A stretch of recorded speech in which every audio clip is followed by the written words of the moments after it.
మీ అందరు కూడా తెలుసు అతి త్వరలో బీహార్ ఎన్నికలు ఉన్నాయి. సో ఈ బీహార్ ఎన్నికల సందర్భంగా రకరకాల హామీలు ఇచ్చింది తెలంగాణలో కాంగ్రెస్ ప్రభుత్వం, కాంగ్రెస్ పార్టీ. 6 గ్యారెంటీలు అని చెప్పి తెలంగాణ ప్రజలకు చెవులో పువ్వు పెట్టింది 7వ గ్యారెంటీగా. మిగతా హామీలన్నీ కూడా గాలికి వదిలేసినారు. మిగతా హామీలన్నీ కూడా ఎట్లా పడితే అట్లా వదిలేసినారు. ఇక దాని గురించి నో డిస్కషన్. ఎవరిని అడిగినా అదే చెప్తారు. కాంగ్రెస్ అనగానే చీతు అంటున్నారు ఊర్లలో. గ్రామ పంచాయతీ నిధులు కూడా లేవు. నియోజకవర్గం డెవలప్మెంట్కి ఫండ్స్ కూడా లేవు. రేవంత్ రెడ్డి ఎమ్మెల్యేలు అందరూ అసంతృప్తిగా ఉన్నారు. సో ఇటువంటి పరిస్థితుల్లో వీళ్ళు కాంగ్రెస్ పార్టీ తెలంగాణ సొమ్ము సిగ్గు లేకుండా డబ్బులు లేవు అనుకుంటూ బీహార్ పత్రికలలో పోయి ప్రచారం చేస్తున్నారు. బీహార్ పత్రికలలో బీహార్కు ఉన్నటువంటి ఏవైతే మెయిన్ కీలక పత్రికలు ఉన్నాయో, న్యూస్ పేపర్స్ ఉన్నాయో, మన Telangana INPR government of Telangana నుండి ఫండ్స్ పోతున్నాయి. గవర్నమెంట్ ఆఫ్ తెలంగాణ నుండి అడ్వర్టైజ్మెంట్స్ పోతున్నాయి. అది కూడా ఏంటి అడ్వర్టైజ్మెంట్స్? పచ్చి అబద్ధాలు. పోవని ఇప్పుడు ఇక్కడ ఉచిత బస్సు అయింది. ఉచిత బస్సు అడ్వర్టైజ్మెంట్ ఇచ్చుకోమను. ఉచిత బస్సు తప్ప వేరే ఏమైనా ప్రజలారా గుండెల మీద చేసుకొని చెప్పండి. మా కాంగ్రెస్ కార్యకర్తలు కూడా చాలా అసంతృప్తిగా ఉన్నారు. పైన పటారం, లోడ లొటారం, గూడంతా గుండాకారం అన్నట్టు అయిపోయింది పరిస్థితి. సో నేను ఏమంటున్నా, సో ఇక్కడ అడ్వర్టైజ్మెంట్స్ తీసుకుపోయి గవర్నమెంట్ ఆఫ్ తెలంగాణ INPR సొమ్ము తీసుకుపోయి డబ్బులు లేవనుకుంటా సిగ్గులు లేకుండా తీసుకుపోయి బీహార్లో కట్టబెడుతున్నారు. బీహార్లో ఖర్చు పెడుతున్నారు. బీహార్ పేపర్లకు అడ్వర్టైజ్మెంట్లు ఇస్తున్నారు. ఆల్రెడీ గత ప్రభుత్వం హయాంలా సోమేష్ కుమార్ అనే బీహారోడు తెలంగాణను దోచుక తిని బీహార్లా సొమ్ములు చేసుకున్నాడు. షాపింగ్ మాల్లు కట్టుకున్నాడు, మల్టీప్లెక్స్లు కట్టుకున్నాడు, ఆస్తులు పెంచుకున్నాడు. బీహార్లో అపర కుబేరుడు అయిపోయినాడు. పోయి దమ్ముంటే రేవంత్ రెడ్డిని బీహార్లకు పోయి ఎంక్వైరీ చేసి సోమేష్ కుమార్ లాంటి వ్యక్తిని తీసుకెళ్ళి బొక్కలేమని బరాబర్ ఇట్లానే మాట్లాడతాం మేము. సర్వం నాకేసి ఆయన వెళ్ళిపోయిండు, వాలంటరీ రిటైర్మెంట్ తీసుకున్నాడు. సోమేష్ కుమారు సంతోష్ కలిసి చేసిన drama what ever it is మనం అనుకుందాం. ఇప్పుడు టానిక్ సంస్థలు కూడా ఎగ్గొట్టేసిండు, అది వేరే విషయం. అది కూడా పక్కన పెడదాం. ఇప్పుడు టాపిక్ మళ్ళీ వేరే డిబేట్ అయిపోతుంది. సో ఇప్పుడు మీరు స్వయాన గవర్నమెంట్ ఆఫ్ తెలంగాణ గవర్నమెంట్ సొమ్ము ఖర్చు పెట్టాలంటే ప్రజలకే దక్కాలి, ప్రజల కోసమే ఖర్చు పెట్టాలి, ప్రజా సమస్యల కోసం ఖర్చు పెట్టాలి, ప్రజా సంక్షేమాల కోసం ఖర్చు పెట్టాల్సినటువంటి అవసరం ఉన్నది. కానీ మీరేం చేస్తున్నారు? ఒక పక్క అవుట్సోర్సింగ్ వాళ్ళకు జీతాలు లేవు, ఆశా వర్కర్లకు రిటైర్మెంట్ పెన్షన్లు లేవు, రిటైర్ అయిన టీచర్లకు పైసలు లేవు, వేతనాలు లేవు, కాంట్రాక్టర్లకు బిల్స్ లేవు. మీరు నమ్ముకున్న కాంట్రాక్టర్లు ఆస్తులు పెంచుకుంటున్నారు. దిక్కు దివాలైనటువంటి పరిస్థితుల రాష్ట్రం ఉంటే మా పోలీసు వాళ్ళకి కూడా బెనిఫిట్స్ లేవు, మెడికల్ బెనిఫిట్స్ లేవు, పోలీసులకు రావాల్సినటువంటి కూడా రావట్లే. హైడ్రా అన్నావు, హైడ్రా టీంతో పుక్కట్ల పని చేయించుకుంటున్నావు, వాళ్ళకి జీతాలు పెంచట్లే. వాళ్ళు ఆఖరికి వర్షాలు వస్తే డ్రైనేజ్లో కూడా వాడి పని చేస్తున్నారు. లేవు. ఇవన్నీ గుండుసున్న పెట్టేసి అప్పనంగా గవర్నమెంట్ ఆఫ్ తెలంగాణ అడ్వర్టైజ్మెంట్స్ INPRది ఎవడు చెప్పిండని ఇస్తున్నావు, ఎవరిని అడిగిస్తున్నారు, ఏ తెలంగాణ ప్రజలు అడిగిండ్రని చెప్పి మీరు పోయి అడ్వర్టైజ్మెంట్స్ అక్కడ ఇస్తున్నారో రేవంత్ రెడ్డి సమాధానం చెప్పాలి. బట్టి విక్రమార్క గారు సమాధానం చెప్పాలి. ఫైనాన్స్ మంత్రి ఆయనే కదా, బిల్స్ రిలీజ్ చేసేది ఆయనే కదా. ఇక point number 2. Point number 3, Prashant Kishor. Yes sir, recent టైమ్స్లో ఈ ప్రశాంత్ కిషోర్ పేరు తెలియని వాళ్ళు ఎవరు లేరు. అతను ఒక స్ట్రాటజిస్ట్ అనే మనం చెప్పుకోవచ్చు. ఐపాక్ ద్వారా చాలా సక్సెస్ఫుల్గా ముందరికెళ్ళినటువంటి వ్యక్తి ప్రశాంత్ కిషోర్. అలా నేను ప్రశాంత్ కిషోర్ని పొగడట్లేదు, బట్ వ్యక్తిగతంగా అతను బీజేపీతో వర్క్ చేయడం జరిగింది, వేరే కీలక పార్టీస్తో పనిచేయడం జరిగింది, గతంలో బీఆర్ఎస్తో కూడా పనిచేయడం జరిగింది. బట్ ఇప్పుడు ప్రశాంత్ కిషోర్ బీహార్లో ఒక సరికొత్త పార్టీతో ముందరికెళ్దాము అన్న కొత్త అడుగులు వేస్తున్నాడు. ఎందుకని? సో దీంట్లో మొత్తం ఆరితేరున్నాడు. ఓట్లు వేయాలంటే ఏం చేయొచ్చు, ఇవన్నీ కూడా సర్వేలు చేసి ఆయనకు ఒక అవగాహన వచ్చింది. బాగా సంపాదించుకున్నాడు. కోట్ల రూపాయలు జగన్మోహన్ రెడ్డి కావచ్చు, ఇటు బీఆర్ఎస్ కావచ్చు, లేకపోతే వివిధ పార్టీలు కావచ్చు, ఎలక్షన్స్ టైంలో, ఎన్నికల టైంలో ఐపాక్ని పెట్టి కొన్ని కోట్ల రూపాయలు ప్రశాంత్ కిషోర్కి కట్టబెట్టడం జరిగింది. కానీ ఇక్కడ ప్రశాంత్ కిషోర్ గురించి ఒకటి మనం మెచ్చుకోవచ్చు. ఏందని? స్ట్రాటజిస్ట్గానే ఉన్నాడు. ఎక్కడ కూడా గవర్నమెంట్లో కీలక పాత్ర పోషించలే. అంటే ఇప్పుడు ఫర్ ఎగ్జాంపుల్ సునీల్ కనుగోలు ఉన్నాడండి. సునీల్ కనుగోలు ప్రెసిడెన్షియల్ సూట్లోనే ఉన్నాడు. కాంగ్రెస్ గవర్నమెంట్ వచ్చిన తర్వాత ప్రెసిడెన్షియల్ సూట్లో ఉండడం ఆ నెల్లూరోడు ప్రెసిడెన్షియల్ సూట్లో ఉండి పొంగులేటి శ్రీనివాస్ రెడ్డి ఎక్కడ ప్రెసిడెన్షియల్ సూటు మన కోహినూర్ ఐటీసీ ప్రెసిడెన్షియల్ సూట్లో ఆయనకి సపరేట్ రూము.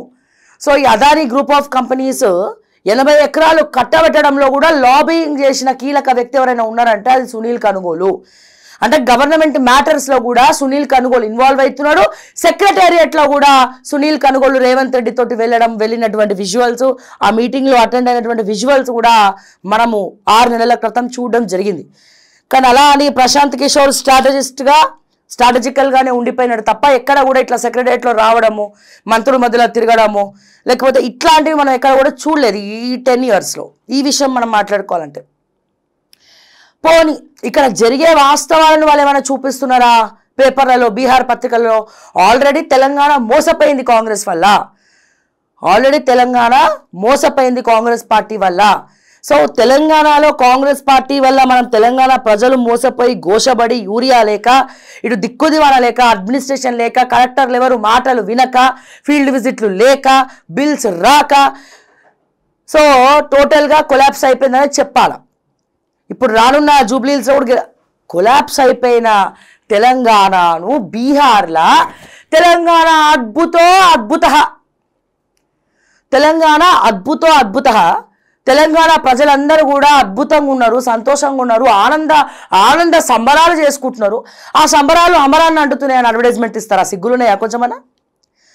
ఒక పక్క దిక్కు దివాణాలే తెలంగాణలో, పైసలు లేవు, నన్ను కొట్టినా, నన్ను సింపినా, నన్ను కోసిన పైసలు రావన్నటువంటి ముఖ్యమంత్రి, 30-40% బిల్స్కే పరిమితమైనటువంటి బట్టి విక్రమార్క, ఇష్టం వచ్చినట్టు దుద్దిల శ్రీధర్ బాబు, దామోదర్ రాజనరసింహ, పొంగులేటి శ్రీనివాస్ రెడ్డి దగ్గర నుంచి 4th సిటీని దోచుక తినుకుంటా, ప్రతి దాంట్లో సెటిల్మెంట్లలో వేలు పెట్టుకుంటా, రేవంత్ రెడ్డి అన్నదమ్ములతో సహా ప్రతి ఒక్కరు కూడా తెలంగాణను ఇష్టం వచ్చినట్టు దోచుక తినుకుంటూ పోయి బీహార్లో అబద్ధపు ప్రచారాలు చేస్తారా? అబద్ధపు హామీలు ఇస్తారా? ఇక్కడ అన్నీ ఇచ్చేసామని చెప్పి అబద్ధాలు చెప్తారా మీరు? అంటే తెలంగాణకు హిందీ రాదనుకుంటున్నారా? హిందీ పేపర్ల వార్తలు వస్తే ఏం తెలియదు అనుకుంటున్నారా? సో నిన్న ప్రశాంత్ కిషోర్ ఒక ప్రెస్ మీట్లో, అంటే ఫీల్డ్కి వెళ్ళినప్పుడు అందరూ రిపోర్టర్స్ పై మైక్ పెడతారు, బీహార్కి గనక కాంగ్రెస్ పార్టీ మీరు వస్తే తరిమి కొడతామన్నాడు. కేసీ వేణుగోపాల్ కానీ, తెలంగాణ లీడర్స్ కానీ ఎవరైనా సరే బీహార్కి వచ్చి ప్రచారం చేస్తే, ఎందుకంటే తెలంగాణలో ఫెయిల్ అయిపోయింది, కర్ణాటకలో ఫెయిల్ అయిపోయింది, ఓకే. సో ఇన్ని రకాలుగా ఫెయిల్ అయినటువంటి గవర్నమెంట్ మళ్ళీ బీహార్లో వచ్చి కాంగ్రెస్ అబద్ధపు ప్రచారాలు చేస్తూ ఉంది. బీహార్లో అడుగు పెడితే తరిమి కొడతామని చెప్పి ప్రశాంత్ కిషోర్ మాట్లాడడం జరిగింది. ఒకసారి ఆ విజువల్ చూద్దాం, ఆయన ఏం మాట్లాడిండు, ఎందుకు మాట్లాడిండు. సో ప్రశాంత్ కిషోర్కి సంబంధించినటువంటి वीडियो निन्ने माట్లాడింది వైరल అవుతోంది, ఒకసారి మనం చూద్దాం. एमके स्टालिन और रेवंत रेड्डी आए हैं कल। इन लोगों ने बिहार के लोगों को तमिलनाडु में मारा है। रेवंत रेड्डी ने कहा सीएम है, कहता है कैमरे पर कि बिहार के लोगों का डीएनए है मजदूरी करना, और तमिलनाडु में बिहार के बच्चों को मारा गया। अब वही एमके स्टालिन आकर बिहार में वोट मांग रहे हैं। तो मैं बिहार के युवाओं से, यहाँ के लोगों से आग्रह करना चाहता हूँ, इनका पूरा बायकॉट होना चाहिए। ये लोग तमिलनाडु में, कर्नाटक में, हरियाणा में बिहार के बच्चों को मार रहे हैं और यहाँ आकर वोट मांगता है, इसको एकदम बहिष्कार होना चाहिए। సో ఏమంటున్నాడు, ఎంకే స్టాలిన్ రేవంత్ రెడ్డి బీహార్లో అడుగు పెడితే తరిమి కొడతామంటున్నారు. ఇంత చెప్పిన తర్వాత కూడా రేవంత్ రెడ్డి అడుగు పెడతాడా? ఎందుకంటే ఇక్కడ టోటల్గా ఫెయిల్ అయినటువంటి రేవంత్ రెడ్డి ఏ మొహం పెట్టుకొని పోయి బీహార్లో ప్రచారం చేస్తాడు? తెలంగాణలో ఇది ఇచ్చినామని చెప్తాడా? లేకపోతే హైడ్రాన్ పెట్టి సామాన్యుల ఇళ్లను కొల్లగొట్టినాం కానీ వాళ్ళకి కంపెన్సేషన్ ఇవ్వలే. ఇక్కడ పాయింట్ ఏంటంటే సామాన్యుల బతుకులు చిదిమేయడం తప్పు. హైడ్రా బుల్డోజర్ చేసినప్పుడు మేము అడిగేది ఏంటి? మేము అడుగుతున్నాము రంగనాథ్ గారిని కానీ, రేవంత్ రెడ్డి గారిని కానీ, ఇక్కడ పర్మిషన్స్ ఇచ్చినోడిని ఏం చేసినావు? నువ్వు జైలు వేసినావా? ఊచకొత్త పెట్టినవా? ఇరిగేషన్ డిపార్ట్మెంట్లో కాలు చేతులు ఇరగొట్టి తీసుకుపోయి జైలు ప్రజల్ని మోసం చేసినందుకు అడ్డమైన వ్యవహారాల వేలు పెట్టి మ్యాపులు చేంజ్ చేసి చెరువులలో కట్టుకోవడానికి పర్మిషన్లు ఇచ్చినటువంటి రెవెన్యూ డిపార్ట్మెంట్, ఇరిగేషన్ డిపార్ట్మెంట్ మీద యాక్షన్ లేదు. కానీ మా తెలంగాణ ప్రజలు ఆడ ఇల్లు కట్టుకుంటే, ఇల్లు కొనుక్కొని అలసిపోతే, ఇల్లు కొనుక్కొని మోసపోతే వాళ్ళు రోడ్డు మీద పడితే ఇరిగేషన్ వాళ్ళు పుక్కట్లా తిరుగుతున్నారు సిగ్గులు లేకుండా. వాళ్ళ మీద హైడ్రా ఎటువంటి యాక్షన్ లేదు, వాళ్ళ మీద ముఖ్యమంత్రి రేవంత్ రెడ్డి ఎటువంటి యాక్షన్ లేదు. అట్లీస్ట్ రోడ్డు మీద పడినటువంటి బాధితులకు కంపన్సేషన్ అన్న ఇచ్చారా అని చెప్పి అడుగుతున్నా. కంపన్సేషన్ అన్న ఇచ్చారా? రేవంత్ రెడ్డి ఇల్లు వచ్చి కుళ్ళ కొడితే అప్పుడు తెలుస్తుంది, హైడ్రా రంగనాథ్ గారు ఇల్లు వచ్చి కుళ్ళ కొడితే అప్పుడు తెలుస్తుంది ఆయనకు ఆ బాధ. ఇప్పుడు ఏమంటున్నాము, నేను ఒక వీడియోలో ఒకనొక పటంచేరులో కోమటకుంట చెరువుని కుంటను కబ్జా పెట్టినారండి. దాంట్లో నీలం మధు పేరు బ్యాక్ ఎండ్లో నీలం మధు ఉన్నాడు. దాని వెనకాల 100 ఎకరాల గవర్నమెంట్ ల్యాండ్ ఉంది. సో ఈ కోమటకుంటను కబ్జా పెట్టేసి ఆ వెనకాల 100 ఎకరాలు ఉన్నటువంటి గవర్నమెంట్ ల్యాండ్ను కూడా కబ్జా పెడదాము రుద్రారంలో అని చెప్పి స్కెచ్ చేశారు. వెనకాల యాక్చువల్గా వీళ్ళ మెయిన్ ఎజెండా ఏంది, కోమటకుంట కాదు, కోమటకుంట కంటే తర్వాత కూడా అక్కడ గవర్నమెంట్ ల్యాండ్ ఉంది. అది నా దృష్టికి వచ్చింది. దాంట్లో క్లియర్గా చెప్పిన, ఇప్పుడు తెలంగాణ ప్రజలు ఎవరైనా ప్లాట్ కొనుక్కోవడానికి పోతే ఆడ చెరువు ఉందా ఏముందా అనేది ఇన్ని సంవత్సరాల నుంచి రియల్ ఎస్టేట్ చేస్తున్నటువంటి రేవంత్ రెడ్డికే తెలియదు. ఇక సామాన్య ప్రజలకు ఏం తెలుస్తుంది? ఇప్పుడు ఒక చెరువు ఉంటే దాంట్లో తీసుకొచ్చి మట్టి పోస్తున్నారు, మట్టి పోసి లెవెల్ చేస్తున్నారు, లెవెల్ చేసి స్లాబ్ వేస్తున్నారు, స్లాబ్ వేసి చూపించి ఇగో ఈ ప్లాట్ మీద ఇది కొనుక్కోండి అంటే వాళ్ళకి కింద చెరువు ఉందని మా తెలంగాణ ప్రజలకు ఎట్లా తెలుస్తుంది? వాళ్ళు ఏం తప్పులు చేసినట్టు? తప్పు చేసినోడు ఎవడు? రెవెన్యూ డిపార్ట్మెంట్ వాడు, తప్పు చేసినోడు ఇరిగేషన్ డిపార్ట్మెంట్ వాడు. నీకు దమ్ము ఉంటే తీసుకపోయి వాళ్ళని బొక్కలే. ఏంద్రా నా కొడుక, నువ్వు ఎన్ని పైసలు తీసుకున్నావు, నువ్వు వాళ్ళ దగ్గర నువ్వు ఎన్ని డబ్బులు తీసుకున్నావు, నువ్వు ఎన్ని పైసలకు అమ్ముడు పోయినావు, నువ్వు ఎన్ని పైసలకి నువ్వు అమ్ముడు పోయి ఈ రోజున నీ వల్ల సామాన్య ప్రజలు సిగ్గు లేకుండా నీ భార్య పిల్లలు ఏమంటారు గోల్డ్ కాయిన్స్ తింటున్నారా, పైసలు తింటున్నారా, కిలోల బంగారాలు తీసుకపోయి ఇంట్లో దాచిపెట్టుకొని లంచగొండులు తయారైనటువంటి మీ బతుకులు ఎంత? మా తెలంగాణ ప్రజలు ఎందుకు రోడ్డు మీద పడాలా? గవర్నమెంట్ జీతం ఇస్తలేదా భయ్ అని క్వశ్చన్ చేసి తీసుకపోయి జైలు వేయాల్సినటువంటి బాధ్యత హైడ్రా తీసుకోవాలా, రేవంత్ రెడ్డి గారు తీసుకోవాలా? అది చేస్తున్నా మీరు? కేవలం శిక్ష ఎవరికి పడుతుంది? ఇక్కడ సామాన్య ప్రజలకి శిక్ష పడుతుంది, సామాన్య ప్రజలకే శిక్ష పడుతుంది. నేను అడుగుతున్నా, తరిమి కొడతా అంటుండు రేవంత్ రెడ్డిని. रेवंत रेड्डी आए हैं कल और परसों इन लोगों ने बिहार के लोगों को तमिलनाडु में मारा है। रेवंत रेड्डी ने कहा, सीएम है, कहता है कैमरे पर कि बिहार के लोगों का डीएनए है मजदूरी करना, और तमिलनाडु में बिहार के बच्चों को मारा गया। अब वही एमके स्टालिन आकर बिहार में वोट मांग रहे हैं। तो मैं बिहार के युवाओं से, यहाँ के लोगों से आग्रह करना चाहता हूँ कि इनका पूरा बायकाट होना चाहिए। ये लोग तमिलनाडु में, कर्नाटक में, हरियाणा में बिहार के बच्चों को मार रहे हैं। రేవంత్ రెడ్డి వస్తే తరిమి కొడతాం అని చెప్పి స్వయాన ప్రశాంత్ కిషోర్ చెప్తున్నాడు. అంటే ఎంత అవమానం ఇది రేవంత్ రెడ్డికి.